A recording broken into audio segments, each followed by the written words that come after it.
Hello everyone, this is Manisha and this is my another video.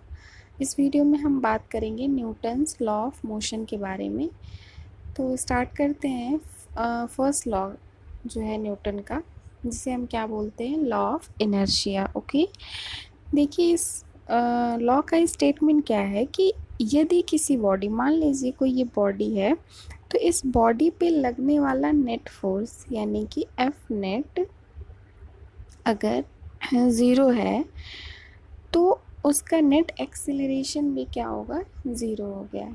यानी कि net acceleration भी इस बॉडी का ज़ीरो होगा, जिसकी वजह से इस बॉडी के स्टेट में कोई चेंजेस नहीं आएगा। ओके, मतलब कि मान लीजिए ये बॉडी है, इस पे कई टाइप के फोर्सेस लग रहे हैं। कोई ज़रूरी नहीं है कि कोई एक ही फोर्स लगे, मान लीजिए कई फोर्सेस इस पे लग रहे हैं, बट जो वेक्टर सम है ऑल फोर्सेस का, मतलब कि F1 vector F2 F3 dot dot dot जितने भी फोर्सेस हैं सबका वेक्टर सम अगर ज़ीरो है, यानी कि टोटल जो एफ नेट है वो ज़ीरो हो जा रहा है, और तो उसका एक्सेलरेशन भी क्या होगा, ज़ीरो होगा। और ऐसे केस में बॉडी के स्टेट में कोई चेंजेस नहीं आएगा।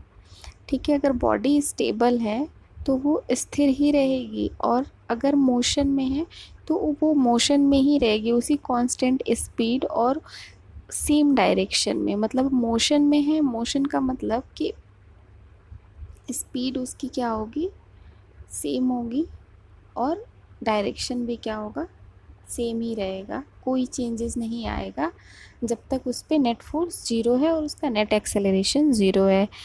ठीक है, मतलब इन जनरल स्टेटमेंट क्या होता है कि कोई भी अगर बॉडी कांस्टेंट स्पीड से मूव कर रही है तो मूव करेगी, और अगर स्थिर है तो स्थिर रहेगी, और उस पर उसकी स्थिति में सिचुएशन में तब तक परिवर्तन नहीं होगा जब तक कि उस पर कोई एक्सटर्नल फोर्स ना लगाया जाए। ठीक है, मतलब यही है कि अगर एक्सटर्नल फोर्स टोटल ज़ीरो है तो उसकी स्टेट में कोई चेंजेस नहीं आएगा। ओके, अब हम बात करते हैं सेकेंड लॉ की।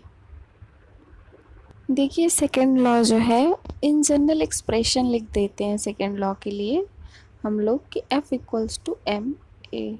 ओके, बट ये क्या ऑल टाइम वैलिड है? पहले तो इसका स्टेटमेंट देखते हैं कि सेकेंड लॉ का स्टेटमेंट क्या है। सेकेंड लॉ का स्टेटमेंट ये है कि the rate of change in momentum, the rate of change in momentum is equal to is equal to force applied. Okay, force applied।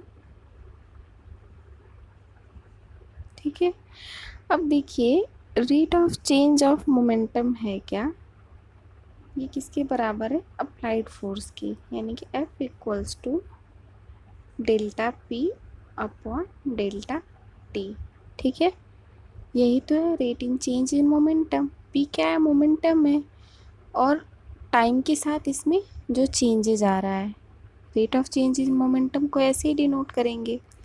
तो अब देखिए ये वाला स्टेटमेंट तो ऐसे बोल रहा है, मान लीजिए rate of change in momentum कैसे, ये कोई बॉडी है।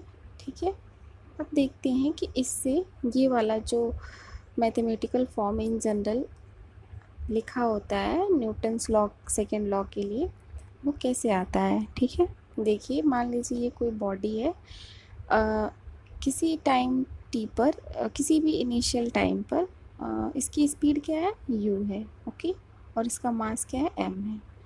अब यहाँ तक इस पर कोई फोर्स अप्लाई, इस पर कोई फोर्स लगा, ठीक है ना, फोर्स लगा, और इसकी स्पीड क्या हो गई, v हो गई। इनिशियल ये है कंडीशन, और फाइनल कंडीशन ये है किसी टाइम t पर। ठीक है, मास सेम है, मास कोई चेंजेस नहीं आ रहा है। तो अब देखिए कि ये इसकी स्पीड में तब तक चेंजेज आता रहेगा जब तक इस पर फोर्स लग रहा है। ओके, तो हम एक कंडीशन ले रहे हैं कि एक इनिशियली इसकी स्पीड u है और फाइनल v है और मास क्या है m है और टाइम किस टाइम पे t टाइम पे। तो अब देखिए यहाँ से f जो होगा क्या हो जा रहा है आपका f इक्वल्स टू, अब मोमेंटम की अगर बात करते हैं तो मोमेंटम p इक्वल्स टू क्या होता है mv। ठीक है, ये तो पता है सभी लोगों को, p इक्वल्स टू mv यही होता है v वेलोसिटी। ठीक है, तो अब देखिए इनिशियल अगर मोमेंटम की अगर आप बात करें तो यहाँ पे क्या हो जाएगा m u हो जाएगा। ठीक है, क्योंकि स्पीड यहाँ पे कितनी है u है। और अगर आप फाइनल की बात करें p इनिशियल और यहाँ पे p फाइनल, तो p फाइनल पे क्या हो जा रहा है m v हो जा रहा है। ठीक है, ये इनिशियल और यहाँ पे ये फाइनल पे। तो अब देखिए यहाँ से जो आपका f इक्वल्स टू क्या हो जाएगा m फाइनल माइनस इनिशियल, ऐसे ही तो माइनस करते हैं नेट। अगर आपको फिर अभी क्या निकालना है, अब देखिए आपको क्या कैलकुलेट करना है यहाँ पे del P upon delta T, मतलब ये टाइम था ये चीज़ें। तो अब अगर आपको रेटिंग चेंज इन मोमेंटम अगर कैलकुलेट करना है तो मोमेंटम कितना चेंज हुआ है, इनिशियली इतना है, फाइनल ये है आपका। ओके, तो देखिए ये हो जाएगा आपका M V minus M U divide by कितने टाइम में, टी टाइम में। तो अब यहाँ से मास क्या है सेम है, तो m आप कॉमन कर लिए और v minus you divide by T. अब आप बताइए कि वेलोसिटी अपॉन, यहाँ पे लिख देती हूँ मैं इसे, देखिए f इक्वल्स टू यहाँ से आ जाएगा आपका m v minus you by T. Okay, अब आपको इन जनरल पता है कि जो वेलोसिटी अपॉन टाइम कितना होता है, एक्सीलरेशन के बराबर होता है। कोई भी वेलोसिटी है और मान लीजिए दो वेलोसिटी का डिफरेंस ही है और यहाँ पे टाइम है t है, तो वो क्या हो जाएगा एक्सीलरेशन के बराबर। ये पूरी क्वांटिटी किसके बराबर हो जाएगी, एक्सीलरेशन के। तो ये क्या हो जाएगा f equals to M A. Okay, अब देखिए ये वही वाला फॉर्मेट आ गया है जो इन जनरल फॉर्म यहाँ पे लिखा होता है। बट क्या ये ऑल टाइम वैलिड होगा, अब इसे समझते हैं। ठीक है, ये कंडीशन कब वैलिड है, जब मास क्या है आपका कांस्टेंट है, मतलब मास वेरी नहीं कर रहा है, तब ये कंडीशन और ये स्टेटमेंट आप लिख सकते हैं कि f equals to M A. ठीक है, बट अगर मास चेंज हो रहा है तो, क्योंकि मास चेंज होने की, मास चेंज हो रहा है इसको ऐसे समझते हैं कि मान लीजिए यहाँ पे क्या हो रहा है, केवल स्पीड चेंज हो रही है, मतलब पार्टिकल की जो स्पीड कही है, वेलोसिटी कही है, केवल वही चेंज हो रही है। यहाँ पे मास क्या है कांस्टेंट है।